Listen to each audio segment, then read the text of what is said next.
Bem-vindos e bem-vindas à Lei da Paridade. Cá estamos, todas as semanas, comigo, Maria Cristal Branco, com a Leonor Rosas e com a Adriana Cardoso. E ouviram bem? É um programa de comentário político feito por 3 mulheres jovens. Existem semanas em que a história parece que acelera, em que aquilo que durante anos se foi construindo, aviso por aviso, na verdade, de repente rompe de uma forma brutal. E esta semana foi uma dessas semanas. Só há 5 dias, na madrugada de 28 de fevereiro, aviões israelitas e americanos abriram o fogo sobre o Irão para uma operação militar especial, ou, em bom português, uma declaração de guerra, que atingiu com precisão uma reunião da cúpula iraniana. Morreu o líder supremo, juntamente com comandos da Guarda Revolucionária, o ministro da Defesa e o chefe do Estado-Maior. Num só golpe, o regime perdeu a cabeça, literalmente. Horas depois, Trump divulgou uma declaração em vídeo onde afirmou que o objetivo dos bombardeamentos era, efetivamente, a mudança de regime. Mas isso fica em aberto para a discussão. Para perceber o que está a acontecer, é preciso recuar um pouco. Em junho do ano passado, Israel já tinha lançado ataques aéreos de grande escala contra instalações nucleares e militares iranianas e o Irão tinha respondido em horas, com mísseis e drones sobre cidades israelitas. Os Estados Unidos juntaram-se à campanha, bombardeando 3 instalações nucleares iranianas, mas o regime sobreviveu.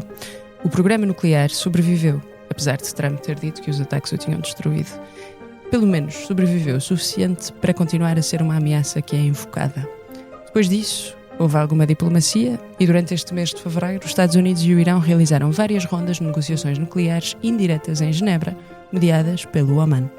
A última ronda terminou sem nenhum acordo, apesar dos esforços em contrário do Oman, que acabou por ser bombardeado também, apenas 2 dias antes dos ataques. O líder supremo, Khamenei, foi morto. Trump apelou aos iranianos que se levantassem contra o seu governo e o que vem a seguir, quem governa o Irão, como é que reagem as forças proxy do Irão em todo o Médio Oriente, o que acontece ao programa nuclear iraniano, são perguntas que ninguém consegue responder com confiança. Hoje neste episódio vamos tentar perceber isto tudo. O que é que o Irão é, na verdade, enquanto potência regional, o que é que esta guerra representa para a ordem internacional e o que é que pode acontecer a seguir. E no final, porque Portugal também não parou esta semana, vamos falar de Pedro Passos Coelho, o ex-primeiro-ministro que passou 8 anos em silêncio e que agora não se coíbe nem com uma guerra a acontecer. Faltará, diga-se, algum juízo diplomático ao ex-PM. Numa conferência em Lisboa, Passos Coelho disse que nunca se achou um inútil para a política e recusou excluir um eventual regresso, deixando só um aviso. Se regressar, não será pelas melhores razões. É uma frase que merece ser desdobrada. Vamos fazer o que é que ela diz sobre o estado do PSD, sobre o Luís Montenegro e sobre o momento político português. Ficamos com isto tudo e mais neste episódio.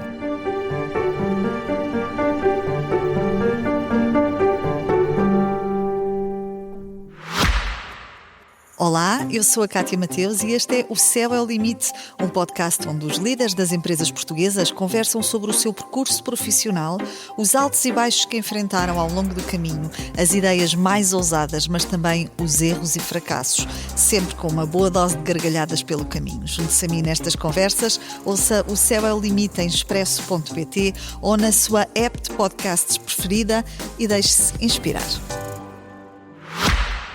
E vou começar por ti, Leonor, para nos dares um contexto e a tua opinião sobre todas estas questões, apesar de serem perguntas muito difíceis. Vou-te fazer a pergunta mais difícil de todas, que é: o que é que acontece agora?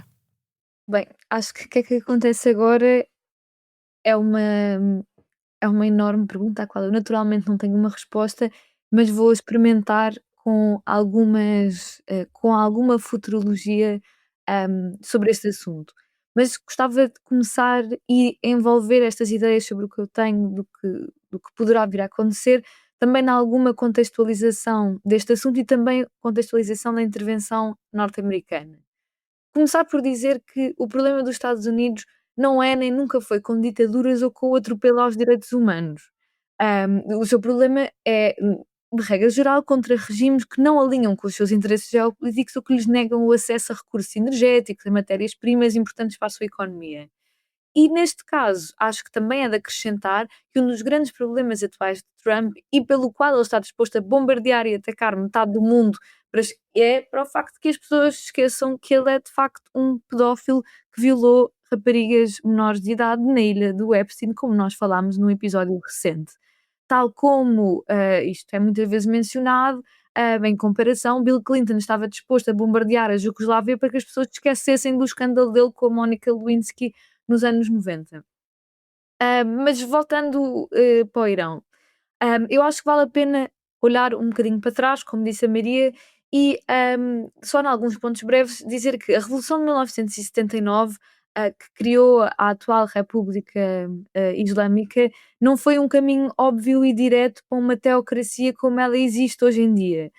Muitos intelectuais e pessoas de diferentes grupos políticos, inclusivamente laicos, marxistas, apoiaram esta revolução porque não queriam mais o que viam que era um regime corrupto do Chá da Pérsia, que era mais ou menos um fantoche dos interesses ocidentais na região. E achavam que esta revolução poderia realmente libertar o Irão da esfera dos Estados Unidos, acabar com a monarquia e começar um projeto republicano, laico, democrático, não alinhado com o Ocidente, mas de facto não foi isso que aconteceu. E enfim, há N livros e memórias que se podem ler sobre isto. Não é sequer a minha área de maior conhecimento, mas acho que é importante perceber que as fações mais progressistas da Revolução foram derrotadas e o Irão hoje é uma teocracia, uma ditadura violenta e um regime que silencia e assassina mulheres. E acho que é impossível que qualquer pessoa de esquerda possa simpatizar de alguma forma com este regime, mesmo que ele seja um país que representa um eixo geopolítico contra o imperialismo norte-americano. E acho que isso é uma coisa importante a dizer. Uhum. Também contextualizar que desde o fim do ano passado estavam a acontecer grandes protestos, começaram em Teherão e estavam muito relacionados com mais questões económicas no país, e muitos destes protestos acabaram por se transformar mais enfim, num questionamento mais amplo do próprio Sim, começou com os regime comerciantes e iraniano. depois, quando abriram Exato. força sobre estes comerciantes, de repente houve protestos. Uhum. Exato, e estas manifestações foram recebidas com muita violência, com milhares de mortos, nem se sabe ao certo quantos terão sido, há relatos dissonantes, e o Irão teve até sobre um blackout de internet durante vários dias para não deixarem sair imagens que mostrassem a dimensão dos protestos, portanto tem sido um momento de grande convulsão política. No entanto, também gostava de fazer aqui um parêntese, se eu já disse que não faz sentido ter nenhuma simpatia com o atual governo o atual regime do Irão, também não significa que eu esteja a expressar o meu apoio pela antiga monarquia do Chá da Pérsia, que não me inspira qualquer tipo de simpatia. Pelo contrário, não defendo um regresso ao passado. Acho que esta coisa de falar do leão, a revolução do leão e do sol, não sei quê, o regresso do Ref Palevi, acho que é assim que se diz. Pahlavi, sim. Sim. É isso. Esta espécie, estão a tentar empolá-lo como uma espécie de possível sucessor futuro, um regresso da monarquia, uma monarquia que caiu por ser um fantoche do Ocidente. Eu acho que o povo iraniano deve ter a oportunidade de se libertar a si próprio e decidir democraticamente que tipo de caminho é que quer, sem bombas, sem intervencionismos, sem fantoches, porque, quer dizer, quem é que acha realmente que bombardear um país, assassinar pessoas e matar o seu líder vai fazer com que as pessoas sejam solidárias com qualquer tipo de libertação que isso vá O trazer? problema é que o regime iraniano, ainda por cima, não é só uma pessoa, não é? Esse é o ponto que eu queria Exatamente, começar. o Esse é o regime não é problema. não é só uma pessoa, nunca é e nunca Mas em que em será. particular? Especialmente este regime. Uhum. E acho que é preciso e é possível não cair nas dicotomias que muitas vezes têm sido criadas em algum discurso mainstream. Desejar a queda do regime no Irão não significa apoiar uma monarquia. Desejar o fim do regime no Irão também não significa apoiar o imperialismo americano, e ser contra a intervenção atual de Israel e dos Estados Unidos também não significa ser a favor do regime iraniano. E termino só dizendo que o seguinte, que é: a União Europeia e Portugal têm tido novamente posturas absolutamente ridículas e subservientes. Quer dizer, os Estados Unidos podem usar as bases das lajes sem pedir para atacar outro país fora de uma missão da NATO? Quer dizer, não tem sentido. E acho que a reação do próprio Emmanuel Macron foi, no mínimo, lamentável. E termino por aqui, sendo que, pronto, há sempre muito mais para dizer sobre o que se passa no Irão. Sobre isto que dizias, quero só deixar a nota que também há uma republicana nas contestações ao regime iraniano, uma iraniana que é Mariam Rajavi, a par do Pahlavi, do filho do Shah, não é? Há muitas... O problema neste regime e nas contestações é que as ruas estão cheias de raiva contra o regime, mas depois não têm arquitetura nenhuma, porque o próprio regime tem dividido as fações que se lhe opõem. E eu queria começar por aí na pergunta, Adriana, que te faço, que é, dizias há pouco que querias começar pelo facto de eliminar o vértice desta pirâmide do regime iraniano. Não é producente, e pergunto-te se tu achas que é producente para a destruição do regime, e se não for, por que não?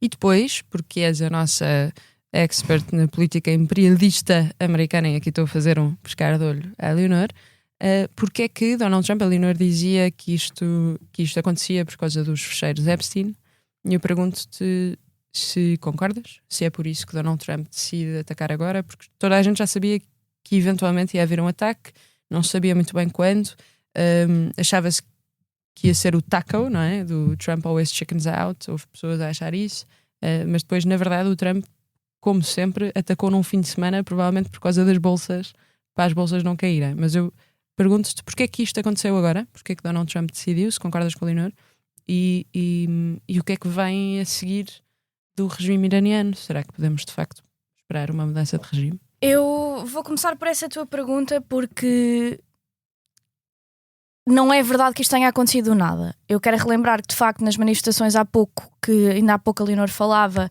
em que foram mortos milhares de iranianos, efetivamente, não só Donald Trump tinha já indicado e escrito que iam ser feitos esforços para que o Irão alterasse o seu regime, como o filho do antigo Shah tinha pedido às pessoas para irem para as ruas, e as pessoas de facto foram para as ruas. Exato. E portanto quero também notar que esta ideia de que o filho do antigo Shah é altamente impopular não é tão líquido quanto isso. Não, ele é bastante popular. É bastante mesmo. popular. E independentemente da posição que eu percebo de ele ser sim alguém muito indicado e muito preferido por poderes ocidentais, nomeadamente os Estados Unidos e Israel, isso não significa que não tenha uma aclamação popular causada por uma revolução islâmica no fundo e décadas de um regime profundamente teocrático e autocrático que de facto vitimou a população a um ponto de se esquecerem geracionalmente o quão mau foi o reinado do antigo Shah. E acho que isso diz muito sobre o quão complexo é quão complexo é discutir isto. Eu lembro-me, por exemplo, nós estávamos a discutir a questão israelo-palestiniana e mesmo assim ser possível, com algumas nuances, conseguir destrinçar claramente isto é facto, isto é certo, isto parece-me evidente. Este caso é muito mais difícil e mais complicado. Eu ouvi o Ben Rhodes, que foi o responsável durante a administração Obama por negociar o acordo nuclear com o Irão, que foi entrevistado pelo Ezra Klein, em que fazia uma assunção. Amo Ezra Klein. Adoro o Ezra Klein, adoro aquele programa e adoro o Ben Rhodes. O Ben Rhodes é dos democratas que trabalharam na administração Obama que eu mais gosto, que eu mais respeito, que mais leio, mais ouço. E o Ben Rhodes diz algo que tem para mim muito nexo. Isto não é uma política de cortar cabeça, não é uma política de alterar regime, é uma política de head on a spike. O que é que isso significa? Tanto o que foi feito na Venezuela como aquilo que está a ser feito no Irão neste momento, e é a teologia Pete Hegseth, Donald Trump, não é a teologia John Bolton, é muito bem, nós entramos num país, nós não fazemos mudança de regime porque mudança de regime implica tropas no terreno, nós removemos o líder e colocamos um líder fantoche que seja não só mais sensível ao posicionamento da administração americana, mas, por outro lado, percebendo que os Estados Unidos entraram e, na Venezuela, raptaram o líder, ditador claramente, mas líder do país, e agora no Irão mataram Khomeini e, efetivamente, destruíram a primeira camada de poderes do Irão, que estava no ativo, que é possível que quem venha a seguir tenha pelo menos receio que lhe aconteça também e, portanto, que entre mais facilmente em negociações com os Estados Unidos. Esta é a teologia americana. Neste momento. Esta é a teologia de Donald Trump. Tem várias falhas por razões evidentes, mas eu acho que é importante perceber... Porque as pessoas todas à volta do Khamenei eram ainda mais hardline do que ele. Foi exatamente esse ponto. Eu estou a dar a perspectiva da administração Trump porque acho que é importante para as pessoas efetivamente perceberem. Porque é que isto não funciona? Não funciona por várias razões. Discordo, mas percebo a análise na Venezuela. Foi muito fácil implantar uma líder que até fazia parte da estrutura de Maduro, que efetivamente é subserviente aos Estados Unidos, porque mas agora diz que está farta. A Venezuela não é uma potência nuclear, a Venezuela não tem capacidade de ter retaliação regional, não havia perspectiva de o ataque na Venezuela se tornar num conflito regional. O Irão tem. Não só tem probabilidade, como já está a acontecer. É por isso que é uma péssima ideia. É uma péssima ideia olhar-se para o Irão como sendo eu não queria usar anglicismo porque depois as pessoas irritam-se muito comigo nos comentários do podcast, mas achar que o Irão é o quintal dos Estados Unidos e, portanto, claramente e facilmente se consegue replicar aquilo que veio na Venezuela no Irão é parvo. Ponto número 2, muito relevante, porque é que isto é parvo? E o Ben Rhodes diz exatamente isto. Porque é que acham que Obama e a nossa administração não tentou fazer uma alteração de regime no Irão? Porque não é possível. E não é possível por uma razão muito evidente que a mim parece-me que está a iludir aos analistas internacional, que ficam todos muito presos à questão do direito internacional, que também lá posso ir, mas parece-me sinceramente que é um bocadinho irrelevante e o que me interessa é a geopolítica desta questão. Foi avaliado pela administração Obama, pelo Congresso, quando o Congresso, sabem, ainda avaliava quando se podia atacar outro país, noutros tempos. Foi avaliado se era possível fazer um ataque por escala aérea ao Irão e conseguir-se desta forma aniquilar o arsenal nuclear do Irão, pelo menos, para depois, sim, conseguir-se fazer uma alteração política pela morte do líder, seja aquilo que for. E foi percebido que não era possível, porque mesmo que fosse atacado por via aérea, pontos estratégicos como aquilo que esta administração acabou por fazer, o tempo médio de reconstrução e de capacidade de reconstrução do arsenal nuclear no Irão é menos de um ano. O Marco é menos Rubio, de um ano. Tu ouviste o Marco Rubio ontem a dizer que eles têm tipo milhares de mísseis e nós, os nossos tipo contramísseis, não sei como é que se diz, demoram imenso tempo a construir. E esse é outro ponto. O Ben Rhodes diz exatamente isto. Mas porquê é que o Marco Rubio foi dizer isso? É uma cena surreal. É porque ele já está ele já quer ser o próximo. Ele quer ser o próximo Ayatollah. Ele já se está a posicionar para aí. Ele está-se a posicionar para ser o próximo Ayatollah dos Estados Unidos. Eu não queria estar a dar seca às pessoas, mas acho que é mesmo muito irrelevante deixar estes pontos amplamente claros. É claro que eu não tenho qualquer tipo de simpatia por um regime altamente repressivo. É claro que é perfeitamente possível que pessoas iranianas que estejam a viver nos Estados Unidos e na Europa estejam a celebrar a morte de Khomeini. Eu percebo tudo isto. O que eu sei é o seguinte: se há má ideia que podia ser feita é ficar no meio caminho como está a ser feito. Temos uma potência nuclear que perdeu o líder e a camada de poder que era conhecida. Então, o próprio Donald Trump disse claramente que quem ele tinha pensado para ficar a liderar o Irão morreu também nos ataques. Portanto, oh meu Deus, estratégia, não é?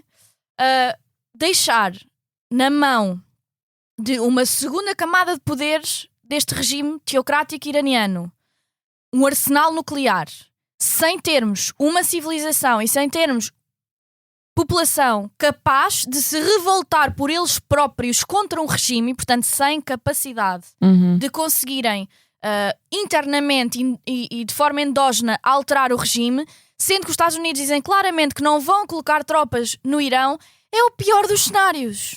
É literalmente o pior dos cenários. Não consigo pensar. Eu até estava disposta a dizer assim: ok, os Estados Unidos vão fazer uma invasão completa do Irão, um bocado o que acabaram por fazer no Iraque, ou fizeram no Afeganistão. Ficou um Estado falhado. Acho péssimo, ia ser um Estado falhado, mas pelo menos tinha nexo e tinha lógica, percebendo como é que funciona o Irão. Os ataques aéreos não desmontam o regime. Não só não desmontam o regime, nunca desmontaram. Não só não desmontam o regime, é como tu dares justificação para é isso que eu queria. Dar justificação a um país que tem capacidade de fazer, como está a fazer neste momento, uma guerra regional e um conflito regional, de o fazer. E vou só terminar dizendo isto. Vou citar Mike Warner, o democrata líder do eu estava a tentar traduzir, mas pronto, vai assim, do Intelligence Committee do Congresso americano. em que a justificação utilizada mais uma vez por Donald Trump, dizendo que o Irão estava a planear ataques a bases americanas, é falsa, porque o Intelligence Committee tem informações, evidentemente, que o público não tem, e que sabem que isto foi uma justificação falhada. Portanto, Donald Trump, mais uma vez, fez uma intervenção à revelia do direito internacional. Shocking. Eu queria só pegar nisso que tu estás a dizer, porque eu acho que o ponto mais importante aqui é que neste momento nós estamos com um líder interino e com uma comissão, um conselho interino. Porquê? Porque o Irão, como tu dizias e bem, o Khamenei primeiro já estava velho, portanto já estava a planear a sua sucessão, já era expectável que ele fosse substituído. A pessoa preferida do Conselho para o substituir, de facto morreu nos ataques, mas entretanto, agora há 3 pessoas, que é o presidente, que não é muito importante no Irão, o chefe do Poder Judicial e o Arafi, que é quem se está a falar, estão a gerir o intervalo, e há 88 pessoas que depois vão selecionar o próximo líder supremo. Portanto, isto é, ou seja, matar só o líder não é como o Maduro, na verdade. As comparações com a Venezuela são boas e más, porque o regime de Maduro era muito mais unipessoal do que é o regime iraniano. Há nomes que circulam, que é ou o filho do Khamenei, que na verdade já estava por trás das operações, lá está, porque o Khamenei estava velhíssimo, mas isso não é muito comum no xiismo. Ou seja, não é muito comum ter sucessões de pais para filhos. Portanto, há questões no regime iraniano em relação à sucessão do Mojtaba Khamenei. Aliás, isso seria muito sunita, que vai contra o próprio xiismo. Pronto. Ou o próprio Arafi. Mas estes todos são nomes de continuidade, e o Arafi é ainda mais conservador do que o próprio Khamenei, que eu lembro, eu já falei aqui, que ele tinha um hadith do início dos anos 2000 em que ele dizia, por exemplo, que o poder nuclear era anti-islão. E há muitas pessoas à volta dele, principalmente no Conselho COM, que não concordam com esse hadith. Havia, porque ele, pronto, morreu, mas e agora não se sabe o que é que o próximo líder acha em relação a isso. E isso é um problema grande, e aquilo que tu pegavas sobre o regime iraniano pegar nisto para se justificar, esse é o problema, é que o regime iraniano, pela própria forma como foi instituído e por causa da intervenção americana antes da Revolução de 79, ou seja, da intervenção americana em 53, o regime usa estes ataques externos para justificar a narrativa interna. Ou seja, eles fazem tipo uma espécie de tecnologia política do luto oficial de líderes políticos. Ou seja, eles dizem, estão a ver como era preciso mesmo defendermos a soberania à séria, com unhas e dentes, porque estes tipos fazem estas coisas. Isto porquê? Porque é preciso perceber a história do Irão. Eles tinham um líder eleito que queria nacionalizar o petróleo iraniano. E em 53, e isto está comprovado, os files foram desclassificados, a CIA e o MI6, em inglês, derrubaram o Mossadegh, que era o líder eleito, e puseram lá o Shah, que, na verdade, está a ser agora relembrado como assim, tipo, uma grande figura iraniana, mas ele também era muito repressivo e tinha uma polícia secreta brutal, mas assim uma coisa horrível. E, portanto, em 1979, havia muitas pessoas, inclusivamente, que celebraram a Revolução, mas depois a Revolução comeu os filhos, não é? Porque a Revolução deu origem a um regime teocrático ainda mais brutal e com mecanismos de opressão ainda mais brutais do que o antigo Shah. Mas isto, na verdade, toda esta história, basicamente, ou seja, o Irão sempre cheio de intervenções externas, e na verdade chama-se Irão a partir dos anos 30, também por uma oposição, mas isso é outra história, também por oposição ao poder na altura britânico e russo na região. Este regime é super difícil de compreender só nós aplicarmos a lente ocidental ou uma lente venezuelana, por exemplo. Não dá. Ou seja, essa que tu dizias, teologia do Trump, de que pode vir alguém a sucedê-lo que seja mais pró-americano, é impossível, porque o regime, quando isto acontece, o regime só fica mais hardline. E é o que nós estamos a ver agora, que é até atacaram o Oman. E isto porque é que é extraordinário? Porque o Oman era o mediador. E era o país árabe mais pró-Irão que havia países funcionais, porque tipo, o Iraque é Shia, mas o Iraque é um país falhado, é um Estado falhado, não é? E depois, em relação às sucessões, quando o Trump diz povo iraniano, o poder é vosso para tomarem o poder pelas vossas mãos, etc. Isto é muito bonito e o povo iraniano, de facto, as estimativas dão 80% das pessoas que se opõem ao regime, não é só, e são 90 milhões de pessoas no Irão. E não é só discordarem do regime, é oporem-se ao regime. Mas há outros 20% destes 90 milhões que são pró-regime. Isto é um problema. Mas estes 80% de facto estão a celebrar, e bem, a morte do Khamenei, porque o Khamenei matava-os se eles se insurgissem nas ruas e estava a matá-los como nós vimos. Aos milhares. Aos milhares. E com execuções públicas na rua, nomeadamente mulheres, porque não tinham o véu, não é? Uma coisa surreal. Mas a coligação curda que foi recém-formada, que foi formada agora, por exemplo, é uma coligação transfronteiriça, como existe, por exemplo, na Líbia. E isso é uma das forças mais organizadas para tomar o poder, mas os curdos não vão tomar o poder no Irão. Depois tens vozes diferentes, vozes que apelam ao Shah, vozes que apelam ao poder republicano, e na verdade este vácuo, se acontecer e se a população conseguir tomar o poder, na verdade a população não está unida, porque o regime iraniano esteve décadas e décadas a reprimir as fações de oposição para que elas não falassem a mesma língua.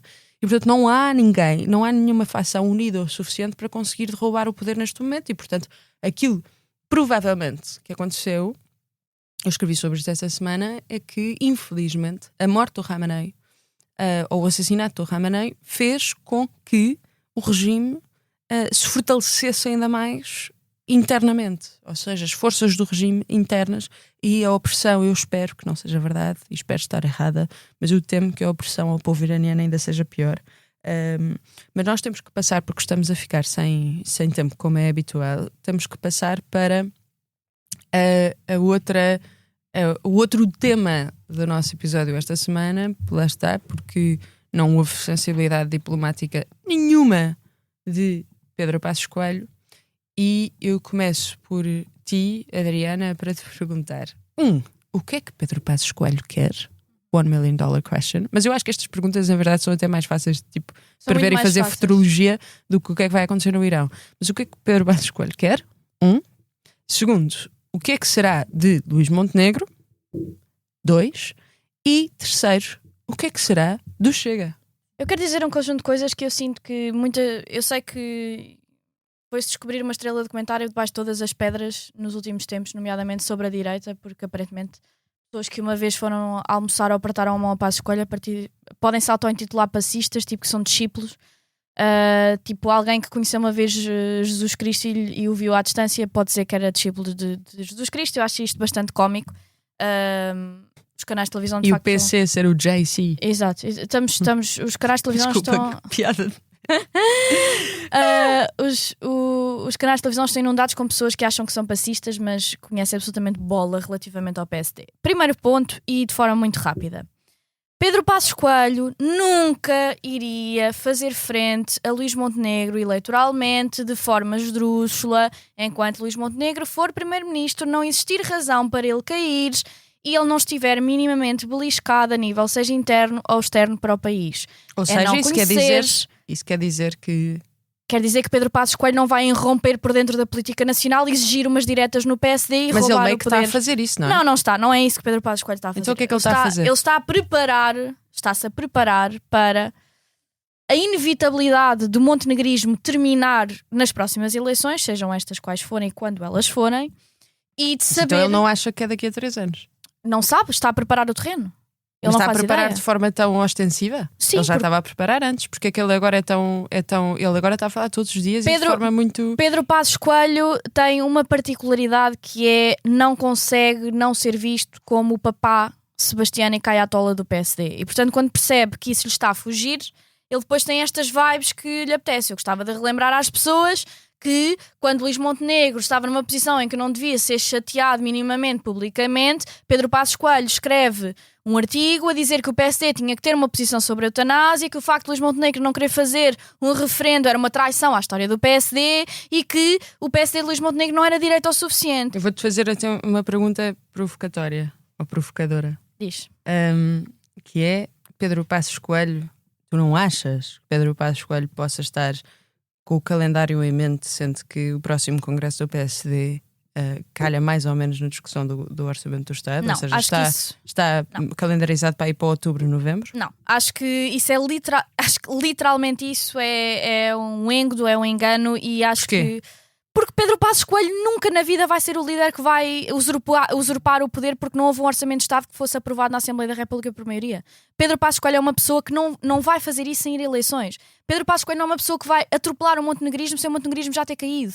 É não perceber a dinâmica interna até do próprio PSD, porque o montenegrismo e o pacismo não podem ser afastados e diferenciados. Mas ele está a fazer oposição ao Montenegro. Ele está a preparar o terreno para aparecer. O que eu estou a dizer é que o conjunto de pessoas que estão a ler, a transler e a fingir que Pedro Passos Coelho, por alguma razão, seria a pessoa a dar um pontapézinho a Luís Montenegro para ele tropeçar, não é verídico. Se Pedro Passos Coelho está-se a preparar para quando inevitavelmente Luís Montenegro tropeçar, ele estar de pé, sem dúvida nenhuma. Agora, que esta ideia, eu acho que é peregrina, de que se um orçamento de Estado não for aprovado, que mais uma vez não temos um Presidente da República que não diz que é líquido, se um orçamento de Estado não for aprovado na Assembleia da República, que o Governo tenha que cair.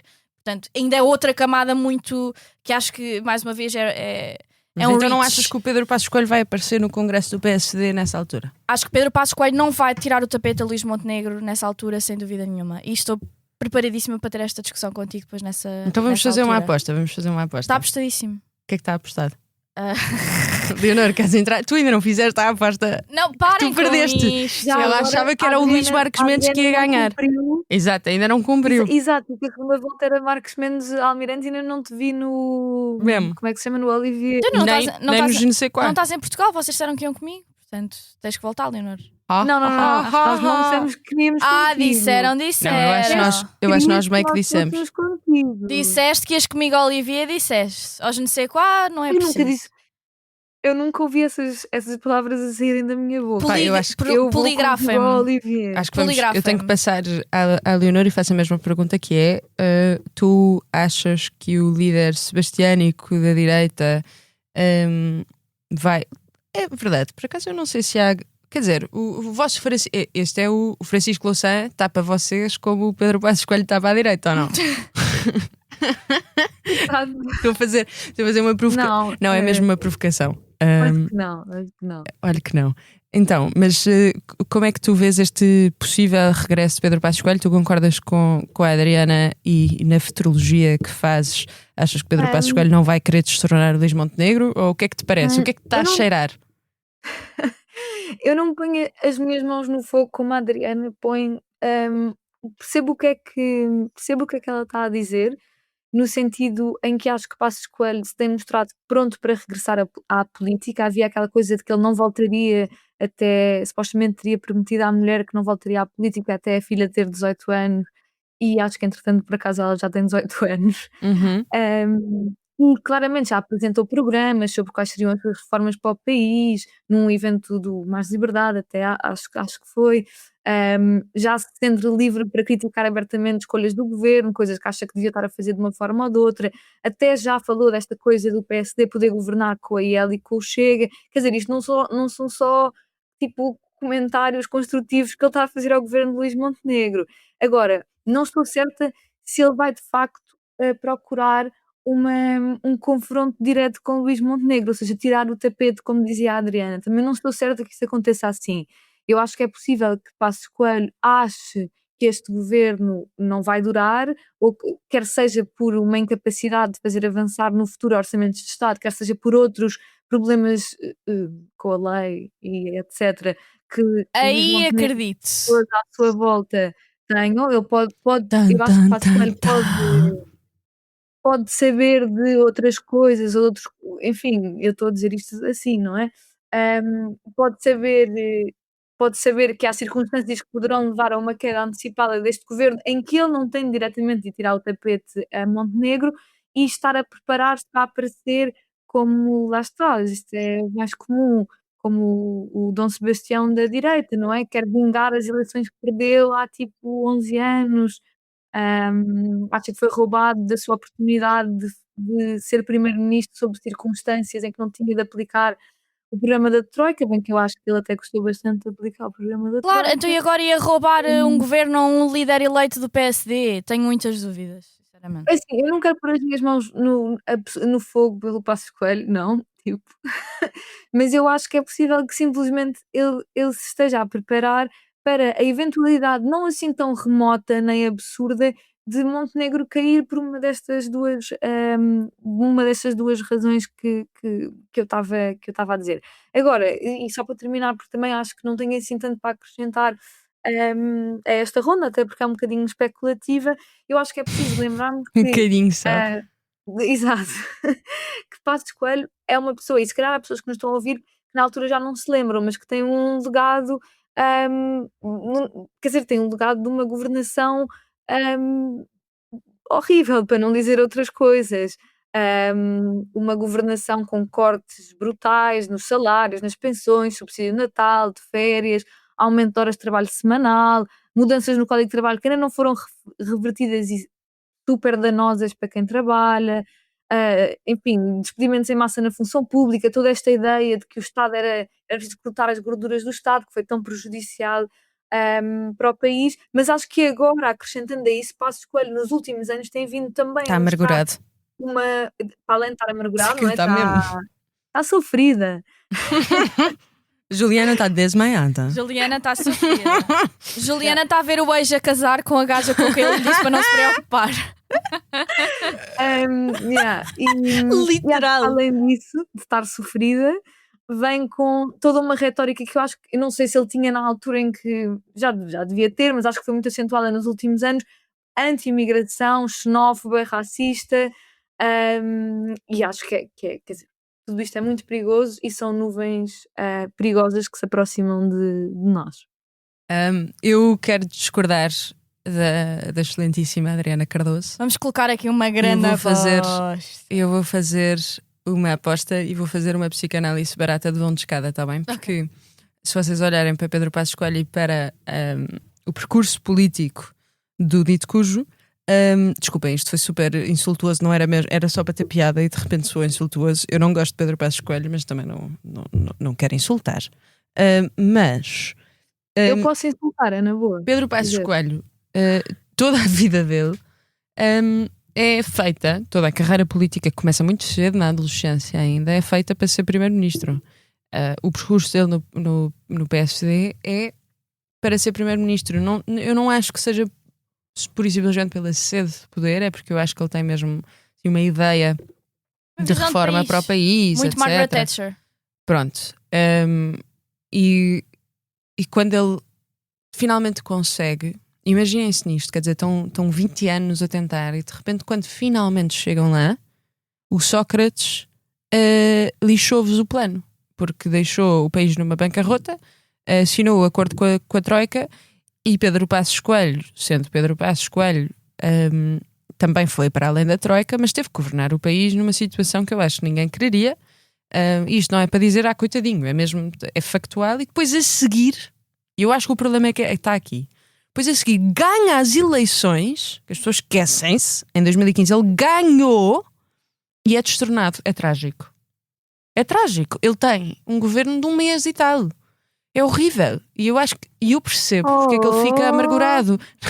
Não, mas eu percebo mesmo porque é que ele fica amargurado. Ou seja, de repente, tu ficas tipo, então eu fiz isto tudo e agora aqui a começar a governar bem, porque em 2015, apesar de tudo, a economia estava melhor. Agora tiram-me o plano. E eu acho que ele ficou com esta coisa de voltar durante este tempo todo. Por isso é que ele não foi para a presidência da República, porque eu tenho quase certeza, isto também é assim tipo achismo, tenho quase certeza que Pedro Passos Coelho, se tivesse de facto candidatado, o Chega não chegava à frente com um candidato. De certeza absoluta. Pronto, e provavelmente ele ganhava, ou se não ganhava ficava muito próximo de ganhar contra António José Seguro, porque ele na verdade é um bom político e nós temos alguma falta de bons políticos neste momento. E portanto, se ele tivesse só sede de poder pelo poder, tinha-se candidatado à presidência da República. Ele quer um cargo executivo, ele quer fazer. Eu tenho zero dúvidas Pedro Passos Coelho quer ser primeiro-ministro. Tenho algumas dúvidas que ele consiga, mas acho mesmo que ele vai morrer a tentar, porque é o desígnio da vida de Passos Coelho, não é? Parece cringe. Imagina o teu desígnio da tua vida seres primeiro-ministro deste país. Sei lá, vai tocar em relva. Não. Faz umas férias. Opa, Homens literalmente tentam ser primeiro-ministros durante 20 eu acho que isto anos é, na sim, teoria eu acho que isto é atrativa. muito male-coded, pronto, mas vamos entrar na cabeça de um homem, fazer um exercício de empatia e psicanálise barata, eu avisei.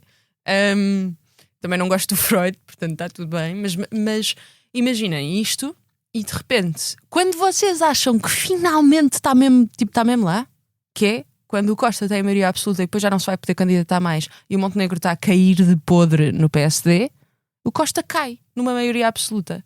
E o líder que ia ser deposto, tipo decapitado mesmo dentro do PSD, porque as pessoas também se esquecem, mas o PSD estava a preparar-se para fazer a folha a Luís Montenegro e Luís Montenegro já estava um bocado resignado com isso, aliás.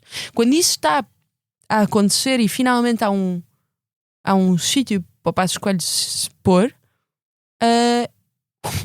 o Costa vai abaixo e o Montenegro ganha as eleições. Portanto, e já agora, este ano era o ano em que acabava a maioria absoluta do Costa, a tal maioria absoluta. Portanto, eu não descarto Pedro Passos Coelho tenha posto na cabeça tipo um prazo e agora está já a fazer por causa disso.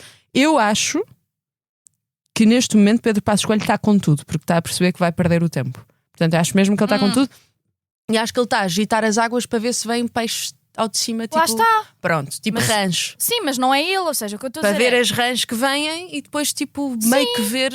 Mas é isso que eu estou a Mas dizer. eu acho que ele não tem, mas eu acho que ele ainda não tem um plano na cabeça. Eu não consigo pôr as minhas mãos no fogo que ele não vai destornar o Montenegro, porque eu acho que ele consegue destornar o Montenegro. Inclusivamente eu acho que ele acha que o Montenegro é um traidor. Não, E, não, portanto, isso eles têm um péssimo, eles têm um péssimo bad blood. Só dar a dizer uma frase: as pessoas costumam achar que o Luís Montenegro é o Delfim político Pedro Passos Coelho. Não é verdade.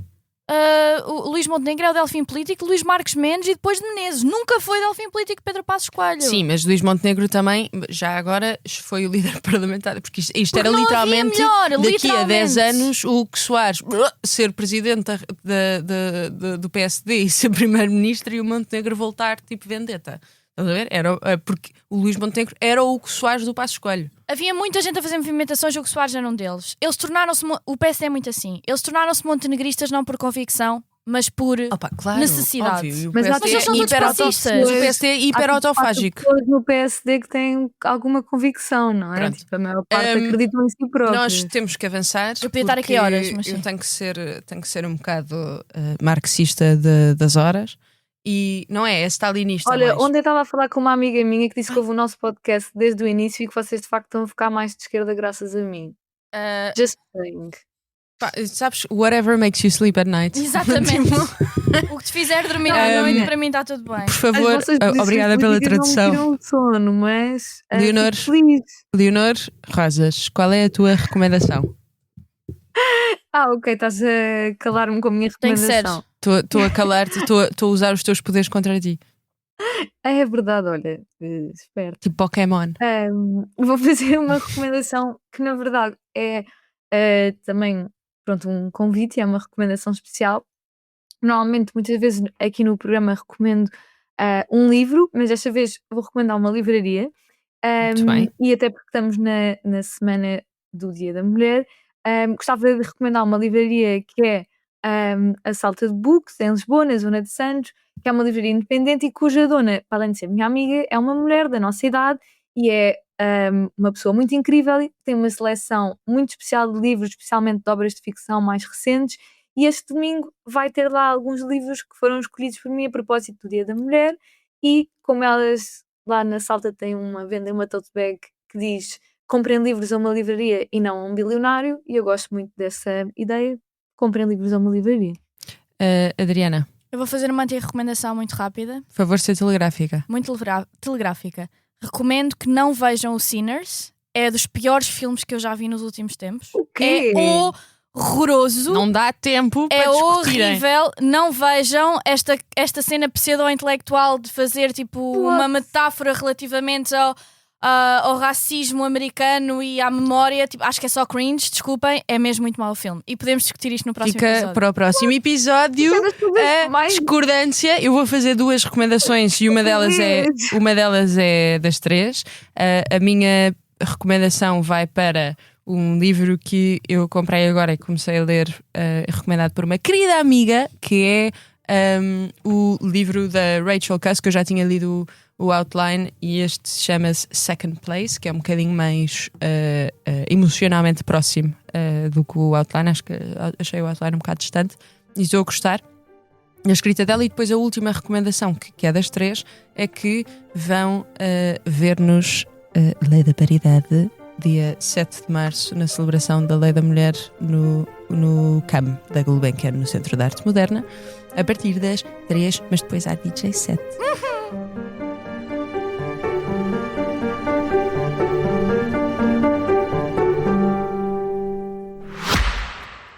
Olá, eu sou a Cátia Mateus e este é O Céu é o Limite, um podcast onde os líderes das empresas portuguesas conversam sobre o seu percurso profissional, os altos e baixos que enfrentaram ao longo do caminho, as ideias mais ousadas, mas também os erros e fracassos, sempre com uma boa dose de gargalhadas pelo caminho. Junte-se a mim nestas conversas, ouça O Céu é o Limite em expresso.pt ou na sua app de podcasts preferida e deixe-se inspirar.